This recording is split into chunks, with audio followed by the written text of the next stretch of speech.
इस कहानी की शुरुआत बहुत पुरानी है, लेकिन इसका अंत वो आज भी पूरा नहीं हुआ है। मैं तुम्हें बताती हूँ। रास्ता जो किसी नक्शे में नहीं था, एक छोटा सा गांव था बरसूना, जिसकी चर्चा बहुत कम लोग करते थे। क्यों? क्योंकि वो गांव किसी भी सरकारी नक्शे में दर्ज ही नहीं था।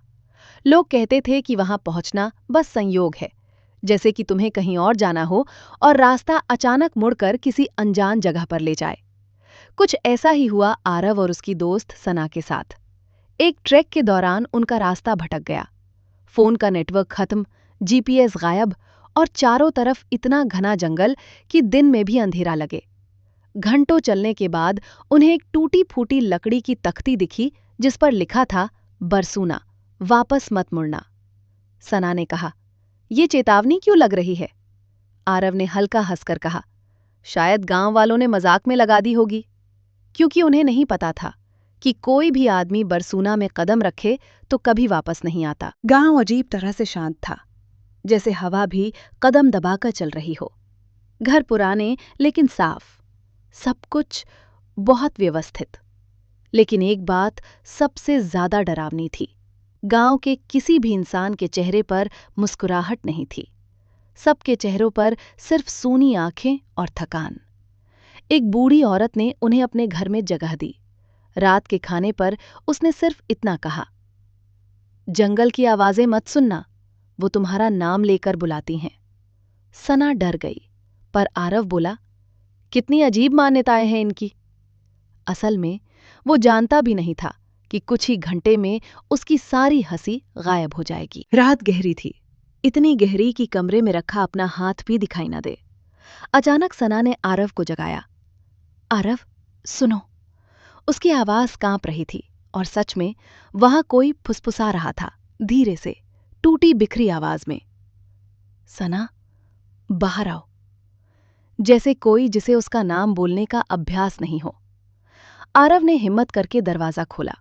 बाहर कोई नहीं था, पर जमीन पर ताजे पैरों के निशान थे, मानो कोई उल्टे पांव चलकर वापस जंगल की तरफ गया हो।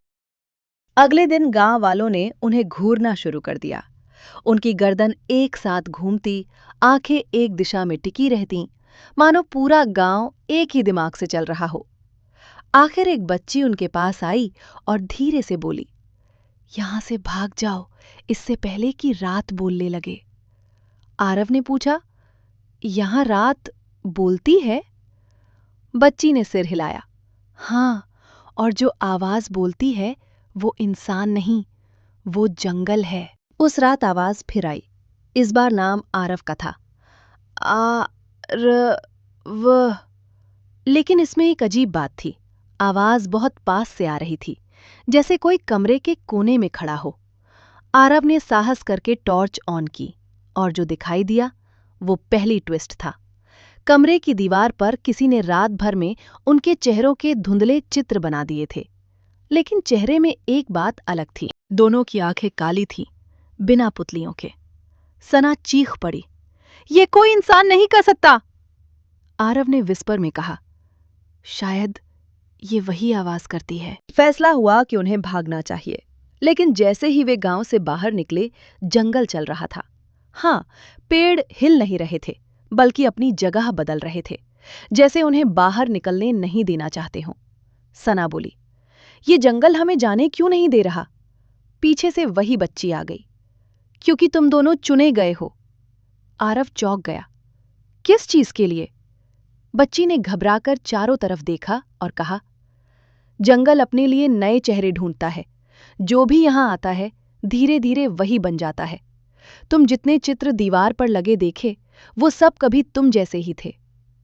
सना का चेहरा सफेद पड़ गया, क्योंकि दीवार पर बने चित्रों में दो नए चित्र भी थे, उनके। और हर घंटा गुजरने के साथ चित्र ज्यादा वास्तविक हो रहे थे। भागते भागते वे वहीं पहुंचे जहां पहली बार बरसूना की तख्ती देखी थी। लेकिन इस बार तख्ती पर लिखा था, बरसूना, घर में स्वागत है। सना रो पड़ी, हम फंस गए हैं आरव।